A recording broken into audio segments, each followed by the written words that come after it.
After the completion of the mission resulting in the assassination of Rinko Amanai, her assassin was walking away from the building where he just got paid. This assassin being Toji Fushiguro, the Invisible Man, the man who defeated Suguru Geto, the wielder of cursed spirit manipulation, and had slain Satoru Gojo. Or, at least he believed he slain Satoru Gojo, as while he was walking away, the wielder of the Six Eyes and Limitless had approached him, looking high off his mind, babbling insanely. A man he believed he had killed was now standing in front of him. Toji looked at the man he had thought he had killed, the man who represented Jujutsu Society, the man born with a curse technique of the gods themselves and the godly power of the Six Eyes, allowing for perfect control of the curse energy. A thought entered into his head. If he were to defeat him, he could prove the very family that threw him away for his lack of a curse technique wrong. A man who felt curse energy could have a place in this world. However, every instinct he had told him he shouldn't. Told him that this man in front of him was far, far too powerful, that he would die if he battled him. But more than that, a thought leaked into his head. A thought of two people he had forgotten up to this point, but now had returned in his mind. His son and his wife. This was when he was brought to a decision that unknowingly would decide the fate of his life. To battle Satoru Gojo with all of the equipment he had gained, specifically to beat him, specifically to make sure that Gojo would be dead, or to not fight him, as he only battled for money. The thought of his son entered into his head again, which led him to making his choice. He made a choice that allowed him to live another day, to run away and not battle against Satoru Gojo. This is where our timeline begins. What if Toji Fushiguro never died? What's up everybody, I'm Eternal Flame, and today I wanted to cover the possibility of how the timeline would change if Toji ended up surviving the battle against Gojo. This is an extremely interesting timeline that I really wanted to explore, and that's what I'm going to do today. Especially because of the fact that Toji is by far and away one of the most loved characters within all of Jujutsu Kaisen, and just one of the coolest. So I'm gonna stop babbling and I'm gonna actually get into this video. So, now let's get back into the story. 2 days after the battle against Satoru Gojo, Toji had done something very different than what he usually did. Usually after completing a job, Toji would gamble away all that money. Gamble for the sake of the thrill of enjoyment, but this time he didn't. It didn't feel right to him, as right now there were a few questions on his mind. Of course he understood why he didn't go for the fight. He had come more and more to his senses after all and learned that Gojo would have killed him. That he was right about that. No. What he was questioning was why. Why did he remember those two he forgot about? Why did he remember his son and his wife? His wife was dead and his son was a reminder of that he forgot about. Did a part of him still care about them? He knew the answer, of course, but he denied it. He denied it for days. Days of trying to distract himself, yet nothing worked. Nothing felt right anymore. A part of him always wanted to be a parent to Megumi, back when he was stable, but he couldn't. Not being in Megumi's life was better than him being there, which was a fact he knew for certain. But he had already made a deal with the Zenin family to sell off his son for more money. He knew Megumi wouldn't be happy with the Zenin family. There was another option. Even if he didn't give them, someone from the Zenins would eventually come to take Megumi, unless the memory of Gojo Satoru came to his head once again, of Jujutsu High came to his head once again, and what his super hearing had heard. Gojo and Geto were planning to give Riko the option of whether they wanted to be free or not. No matter what the consequences were, Riko or Rimoto, the star plasma vessel that could get the world against them, yet they still did it.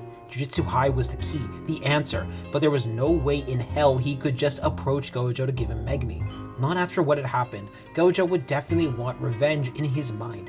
But then he remembered. There was a principal who was rather caring that ran the school. Could he potentially make a deal with him? That was what he did, giving Megumi and Sumiki to Principal Yaga. After he was done with that, Toji decided to go back to the shadows, to go back to doing missions and assassination jobs, mainly because he believed it would be better if he was never in Megumi's life whatsoever. However, he did continue to help Megumi in certain ways. In the deal he made with Yaga, he had a few terms. The first term was that Toji would send a portion of the money made on missions for Megumi in the future, which was Yaga's idea in the deal, as that was the least of what Toji could do to actually help. However, there was something else that he wanted, which was constant updates on Megumi's life. Updates on how things were going, as while he was confident Gojo Satoru could protect his son, he wanted to make sure he was still in the loop about things, about what could potentially be a threat to his son. As after that point, not much happened, as 10 uneventful years had passed, where Toji had mainly been out on missions. He had heard rumors of a cursed child being recruited into Jujutsu High named Yuta Akotsu, with an entity named Rika Orimoto. As a result of the entity known as Rika Orimoto, he decided to get a bit more active watching over Jujutsu High, as Rika Orimoto was a clear threat, so if that got to Megumi, things could go really bad, which was the last thing he wanted. This then resulted in him overhearing about Geto's declaration of war, the night parade of 1,000 demons. Toji had contemplated if he should have helped Jujutsu High in this war, in the night parade of 1,000 demons. However, this was when he got a shock to him. A man teleported in front of him that he hadn't seen in 10 years. Gojo Satoru, now mastered in his abilities, in order for the two of them to have a talk. In this talk, it was revealed that Gojo had known that Toji was there this entire time, but more importantly that while Toji wasn't fully to blame for Geto's actions, he was partially to blame as a catalyst. After all, quite a bit of Geto's hate towards normal people came from Toji and his embarrassing loss to Toji. So, he suggested that not only should he participate in helping, but also because he has a duty to help, not just to make sure his son is safe, but also to make up for the sins of his past, ending the conversation with telling Toji that he can't stay in the shadows forever. Soon he will need to come, and it will be better if he comes early. Maybe he can even make him a teacher at Jujutsu High. He sure as hell knows one of his students needs a teacher like him. This was something that managed to catch Toji's interest a little bit, as Gojo explained to him about the Zenin named Maki Zenin, one who was completely incapable of using curse energy at all, with a strong physical body that was massively inferior to his, but much stronger than average sorcerers without curse energy reinforcement. This made Toji question if there was another like him, which would make sense. It was a Zenin. The name had also seemed a little bit familiar, but he didn't care much about family politics or even his own family members, as that was something he left behind a long time ago. That was when Toji decided to end the conversation, telling Gojo he would do it, but he doesn't fight for free, with Gojo making a remark that Toji and Mei Mei would get along well. Now, some of you guys might be thinking that in the night parade of 100 demons, Gojo is going to teleport Toji away to help Panda and Inumaki fight against Geto, but that's something I don't actually see happening, mainly because Gojo already knew that Geto wouldn't kill any of his students. Instead, this would allow the students to massively improve, mainly because of who Geto was as a person. So, he chose only to send away Panda and Inumaki, which results in a lot of the night parade going the exact same, just with much better results. This is mainly because of the fact that having someone like Toji around in order to cut down cursed spirits, so if someone like him who's going to be moving extremely fast, who still has complete access to his kit, just cutting down cursed spirits with a durability negating sword is going to significantly lower the amount of sorcerer death, as they could also all see the ghost of the Zenin cut down curse after curse. It should be remembered, Yuta Akotsu believed that Maki would have been able to take out all the cursed spirits Kenjaku released on death. It was just Rika was required to do it efficiently and minimize casualties, as well as do it as fast as possible. Now, I know there are a lot of people who do not think at all that Toji and Maki are equals, and that Maki has actually just gotten stronger over the time skip, so just because Maki is capable of wiping out that many curses doesn't mean Toji should be able to, right? However, there are two ways of us basically being able to say that Toji should be able to wipe out this many curses. Number one, while Maki did get significantly stronger over the time span of a month, Toji has had experience and been doing missions and training for 10 years. So saying that Toji should be equal to current Maki should be no problem, and for the side of people who are on the opinion that just having the restriction user can't get stronger, you're not going to have this problem at all.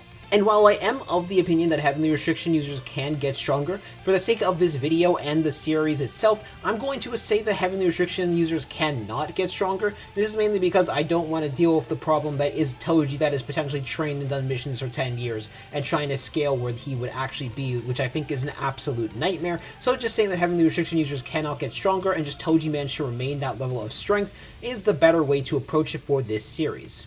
Alright, that's enough power skill, and we're going to get back into the story now. Toji's actions end up having several good side effects, because now even more sorcerers will be present and alive today thanks to his actions. Toji though would no longer be able to hide in the shadows, as now he was seen. Now the world, or at least the Jujutsu world, knew much better who Toji was, which led him to decide to join Jujutsu High. That seemed like the best place for him to help, and he could meet this person who seemed to have the same heavenly restriction as himself. Eventually, this did lead to Toji eventually becoming a teacher, mainly focusing on cursed tools and physical combats, as that was all he knew how to use, but because that was all he knew how to use, he'd be extremely skilled at it, and it would allow him to teach to his pinnacle if he was able to learn how to teach properly, which did result in a massive learning curve in learning how to teach people and how to become stronger and better with weapons as well as just physical strength, which eventually he did succeed in teaching Maki, Megumi, Inumaki, and Panda on how to use cursed tools much better, making them much more skilled and better than they were in the actual timeline itself.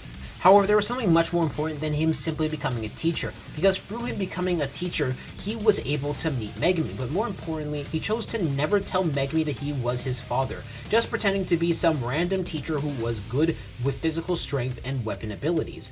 After all, in Toji's mind, he believed that keeping that secret from him, thinking it would be better if Megumi just believed Toji was the new random weapons instructor, would be significantly better for him. During this time though, Toji had a talk with Megumi and a spar with him. While Gojo could tell Megumi about how a mental state can limit his potential, Toji knows it massively better, as he has been limited to it, as Toji had to suffer from that same thing. He had been able to see what was limiting him even better than Gojo could. However, Toji had a massively different approach to Gojo, as while the two of them sparred, Toji had asked him a question.